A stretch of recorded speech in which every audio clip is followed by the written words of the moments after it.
que é que esta areia terá a mais que as outras? À primeira vista é simplesmente areia, e realmente é areia, tudo isto é um imenso areal. Mas é uma areia que, efetivamente, tem propriedades diferentes. Vem muita gente, vem de toda a parte, com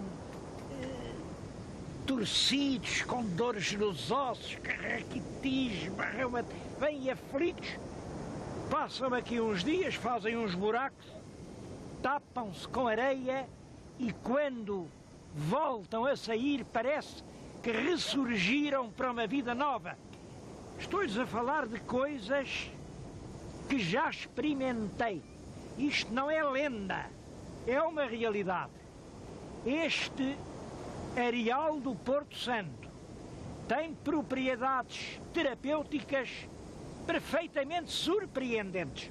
Bem, os médicos debruçam-se, estudam, dão umas razões muito complicadas, e uns dizem uma coisa, outros dizem outra.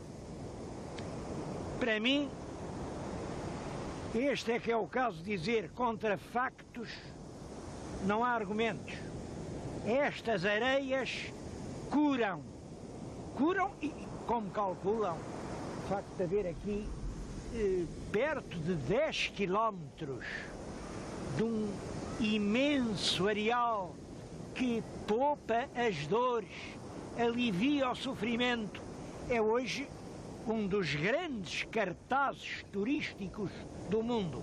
Vem gente de toda a parte, de Portugal, cada ano é maior o número de pessoas que vêm a Porto Santo. Eles podem não dizer porquê. Eles dizem, aquilo lá é muito sossegado e tal. Devem ter um ossinho torto e vêm aqui curar-se. Vejam quanto isto não pode valer no futuro. Já agora, já atualmente, o número de pessoas que frequentam a praia durante o verão atinge cerca de 130 mil. Bom, mas 130 mil, a praia tem estes quilómetros todos, consegue sempre ser uma praia limpa, uma praia sem congestão humana, uma praia diferente.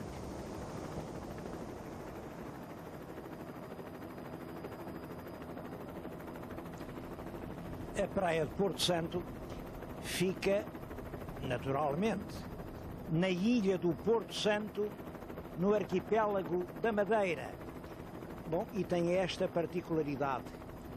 Foi a primeira ilha onde os portugueses iniciaram a sua grande caminhada pelo mundo.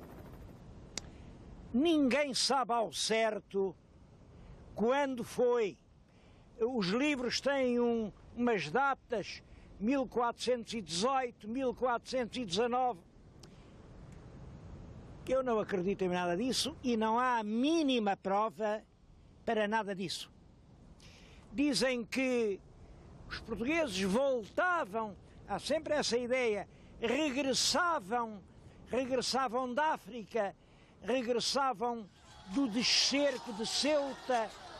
Bom, é por isso que dizem que foi em 1419, mas eu tenho uma outra ideia bem diferente. Os senhores telespectadores sabem que na história também há tabus. E nós, na nossa história, não temos só vitórias. Também temos, e muitas, grandes derrotas. A gente não perdeu só a guerra em Alcácer Quibir. É perdido imensas vezes. Aconteceu, e ninguém conta isso, que no ano de 1424, o infante Dom Henrique fez uma grande expedição com toda a sua gente, 2.500 homens, quer dizer, todos os seus servidores, os seus cavaleiros, os seus escudeiros, toda a gente, mandou-os à conquista das Canárias. O comandante era um Dom Fernando de Castro. A expedição saiu caríssima, correu mal, nós não conseguimos conquistar coisa nenhuma e tivemos que sair das Canárias um pouco à pressa para voltar ao reino. Eu julgo que foi nesse regresso das Canárias, depois de uma expedição malograda, que o infante mandou ocupar Porto Santo. E porquê? Porque se dizia que isto de Madeira e Porto Santo ainda eram Canárias. Ora, os espanhóis diziam, as Canárias são nossas, aqui ninguém põe o pé. Canárias, Castela. Ora bem, mas a verdade é que na Madeira e Porto Santo, por enquanto, eram desertas. E aí o infante Dom Henrique apressou-se e deu ordem a alguns dos seus melhores servidores para irem depressa instalar-se em Porto Santo e na Madeira. Eles começaram exatamente aqui por Porto Santo. Quando o navio navega daqui para Portugal, quando não tem tempo favorável, é obrigado a navegar nesta direção, até apanhar ventos que permitam fazer vela em direção aos portos portugueses. E quando faz isto, é impossível não ver a Madeira e Porto Santo. Isto é muito importante porque há pessoas que dizem, afinal a Madeira já está representada nos mapas do século XIV, não foram os portugueses que descobriram. Descobrir é povoar, enriquecer e ressuscitar para a civilização. Que havia aqui, perdidos na imensidão atlântica, dois grandes pedaços da terra deserta, isso sabia-se há muito tempo. Ter coragem para pôr o pé em terra e para dizer doravante, aí também é Portugal. Aí, o primeiro foi o infante Dom Henrique. Estou-lhes a falar na praia de Porto Santo, num sítio que deve ter sido aproximadamente aquele onde chegaram os barcos dos portugueses. E eu quis simbolicamente vir falar-lhes aqui na carcaça de um velho barco varado no areal, que está aqui a agonizar. É um barco já sem vida, que já não navega, mas é uma espécie de recordação de milhares de barcos que desde há tanto tempo aqui passaram e que tantas vezes salvaram a vida aos navegantes, porque o Porto Santo era o último varadouro seguro para os barcos que se perdiam na Europa e que eram atirados pela força dos temporais para o meio do Atlântico. Esses barcos viam ao longe esta ilha e esta praia benévola que os recebia como um seio, ou se a não encontravam, não tinham mais onde se recolher. Eram vidas perdidas para sempre.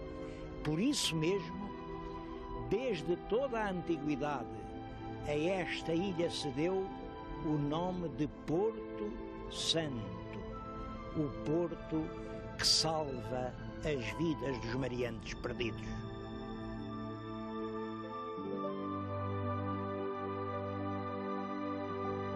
Para dirigir o povoamento na ilha, o infante Dom Henrique escolheu 3 capitães. 2 eram cavaleiros que o serviam a ele próprio, o Zarco e o Tristão Vaz. O outro era um cavaleiro do infante Dom João, Bartolomeu Perestrelo. É curiosa a divisão que foi feita. A Ilha da Madeira era maior, deu 2 lotes, mas o infante não a dividiu, nem por uma paralela, dividindo a ilha ao meio, nem por um meridiano, dividindo-a também ao meio, mas de alto a baixo. Não. escolheu uma linha oblíqua. Para quê? Para ambos ficarem com norte e com sul, com leste e com oeste, portanto numa posição equilibrada. Quanto ao donatário aqui do Porto Santo, quanto ao Bartolomeu Perestrelo, completa uma ilha inteira, sempre era melhor que meia ilha, pensava ele. Bom, mas o que aconteceu foi isto: Perestrelo vem realmente para aqui, esteve aqui anos, esforçou-se, mandou cavar a terra, mandou meter sementes, mandou vir gente de longe, gastou tudo quanto tinha e morreu na miséria. Estabeleceu-se depois uma lenda que ainda hoje se conta. Diz que quando vinham no barco traziam uma coelha prenha numa gaiola, a coelha com os balanços do mar deu à luz uma grande ninhada de coelhinhos e eles, quando chegaram cá, largaram os coelhinhos na praia. Como vocês sabem, os coelhos reproduzem-se muito depressa.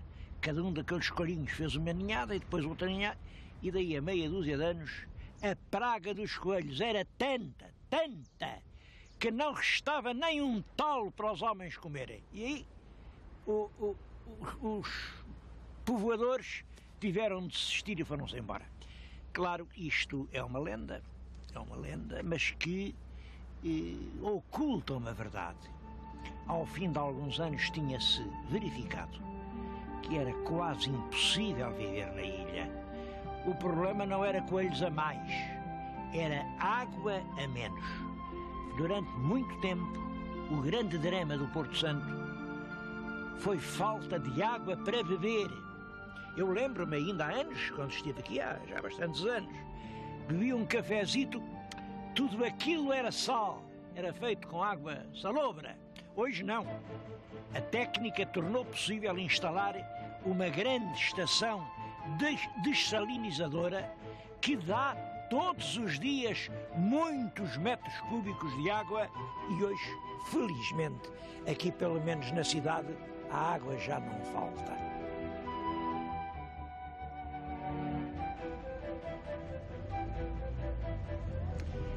O grande vulto histórico dos primeiros tempos do Porto Santo é, sem dúvida nenhuma, o Bartolomeu Perestrelo. Foi ele quem arrancou com esta obra. Aliás, nesta ilha há só um herói. É o Bartolomeu Perestrelo. E há só um monumento, que é este que está aqui junto de nós. Se há só um herói e só um monumento, o meu telespectador está a pensar que aquele é o Bartolomeu Perestrelo. Está enganadíssimo. Aquele é, mais uma vez, o Cristóvão Colombo. E há uma certa razão para isso. Uma razão assim um bocado por afinidade, mas há. Querem ver? O Bartolomeu Perestrelo casou duas vezes. A primeira com uma senhora, enfim, de certa fidalguia de Lisboa, que chamava-se Beatriz Furtado Mendonça. E daí teve algumas filhas. Eu só vou falar numa, porque essa interessa, a Iseu. A Iseu casou com um rapaz dos Açores que era capitão da Graciosa. Era o Correia, com o Correia. Bom, mas a primeira mulher do Perestrelo morreu e ele casou segunda vez. Casou com uma rapariga chamada Isabel Muniz. Era lá irmã de uns cônegos, a Isabel Muniz. E dessa Isabel Muniz teve uma filha que se chamou Filipa Muniz. A Filipa Muniz, quando o pai já tinha morrido há muito tempo, no recolhimento em Lisboa, no recolhimento de Santos Novo, e apareceu lá a pedi-la um belíssimo rapaz, navegador, um rapaz de futuro, que se chamava Cristóvão Colombo. Portanto, quem está aqui não é o herói do Porto Santo, é o genro do herói do Porto Santo. É o rapaz de futuro que casou com a filha Filipa. A gente diz sempre Filipa Muniz por Estrelo. Bom, era só Filipa Muniz, porque naquela altura as pessoas não tinham dois apelidos. Mas enfim, era filha do Prestrelo. E aqui há uma dúvida. Como é que o Cristóvão Colombo, que era talentoso, que era ambicioso, foi procurar para casar essa Filipa, coitada da Filipa, já não tinha ninguém que a quisesse, estava num recolhimento, não tinha fortuna porque o pai dela gastou tudo quando tinha aqui, morreu na miséria. A viúva acabou por vender esta ilha toda, imaginem, por 300 mil réis e vendeu-a ao tal Correia da Graciosa. Isto também tem importância, porque o Colombo conheceu esse Correia que, portanto, era concunhado dele. Falaram muito e o Correia dizia-lhe: olha, eu estou na Graciosa, é lá nos Açores, e eu já tenho visto dar à praia troncos que são de árvores. Onde há árvores há terra, e essa terra nunca ninguém a descobriu. E conta outras informações. Foi pelo Correia, pelo concunhado, que realmente Colombo teve a notícia da existência do Novo Mundo. Mas eu estava a dizer como foi possível que um homem com um futuro tão grande fosse casar com uma moça com uma fortuna tão pequena. Há um filho do Colombo, que escreveu a vida do pai e que diz que o velho Bartolomeu Prestrelo, que tinha vivido aqui no Porto Santo, aqui onde eu ando, certamente tinha escrituras, tinha mapas, tinha informações dos outros mundos a descobrir, e que tudo isso foi parar às mãos do Colombo com o casamento. Esse filho do Colombo chega a dizer isto, e aqui está o que foi o princípio de todo esse grande orbe. Eu acho esta frase bonita. É um filho do Colombo que diz que foi aqui, neste pequeno Porto Santo, que nasceu o grande mundo novo, a que ele chama grande orbe. É por isso perfeitamente justo que a ilha do Porto Santo comemore a memória do Colombo.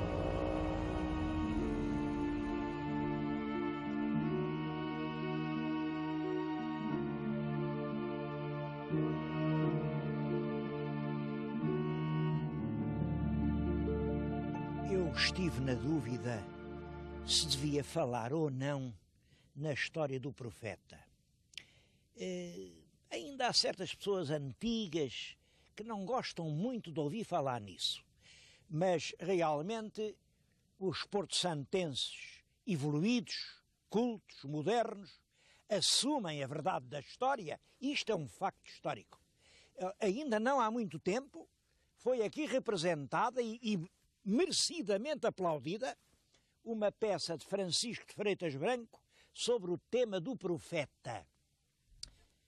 Quando uma história não é do nosso agrado, não adianta nada dizer que não aconteceu. O que é preciso é tentar compreender.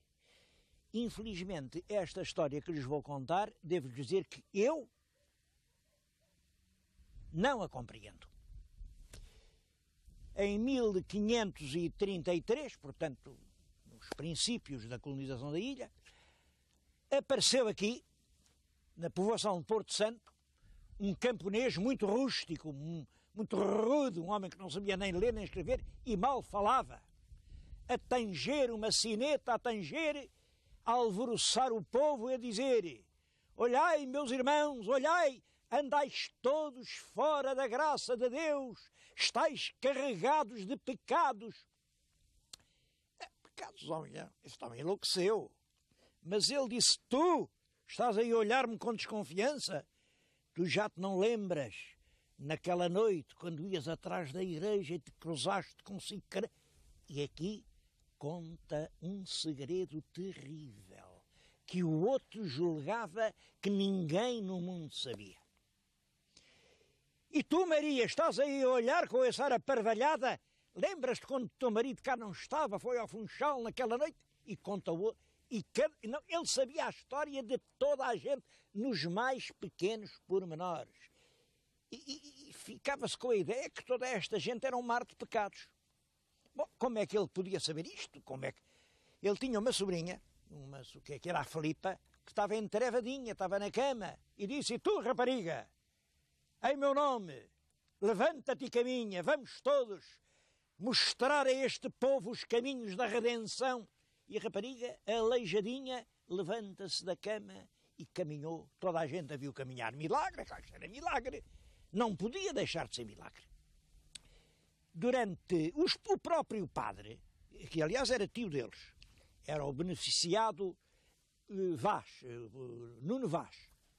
O próprio padre, à missa, chegava a dizer: os santos apóstolos São Pedro e São Paulo e os nossos bem-aventurados profetas Fernão Nunes e Filipa Nunes, bom, foram aqui adorados como se fossem realmente enviados pelo Espírito Santo, porque era isso o que o Fernão Nunes dizia, era o Espírito Santo que falava pela boca dele. Bom, a verdade é que ele, além de saber os pecados dos outros, também fazia muitos pecados. Comia tudo o que os outros tinham, mandava despir na igreja, as mulheres alheias, aquilo era uma pouca vergonha, há uma história de um Rodrigo, bem, eu nem quero contar, mas aquilo era uma badalheira que vocês não imaginam. Chegou ao Funchal, as autoridades souberam, mandaram aqui o corregedor prendeu o profeta, prendeu a sobrinha, prendeu toda a gente metida no caso e foi tudo para Évora, para o Tribunal do Santo Ofício, que era o competente para casos destes. O tribunal julgou conscienciosamente e não condenou o profeta. Disse que aquilo tudo que tinha acontecido era tão terrível que só podia ser obra do diabo. E onde o diabo põe a garra, a justiça humana não pode pôr o pé. Até hoje, eles não voltaram mais aqui. Até hoje não se soube a verdade sobre o profeta. Há 4 explicações a que o profeta dava, que era realmente a iluminação do Espírito Santo, é que deu o Santo Ofício em Évora, que aquilo eram as más artes do diabo, é que diziam aqui as línguas da aldeia, que era a rapariga Filipa Nunes que estava a fingir paralítica, por isso ficava na aldeia, via tudo o que se passava e sabia os segredos de cada um. E uma outra hipótese que também houve quem levantasse, que tudo aquilo foi arranjado pelo padre Nuno Vaz, que ouvia de confissão os segredos terríveis e depois foi meter tudo aquilo no bico da sobrinha para ela arranjar toda essa atrapalhada. A verdade, eu não a sei. E os senhores telespectadores escolham o que lhes parece mais perto do verdadeiro. Se seria uma intervenção do demónio, se uma iluminação do Espírito Santo.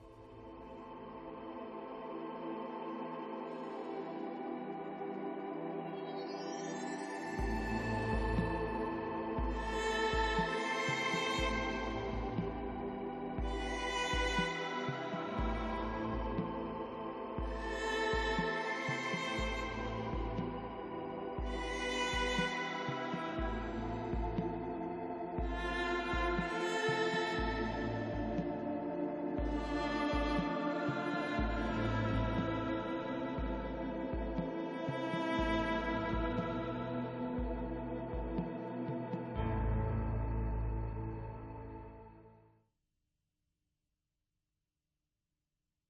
you.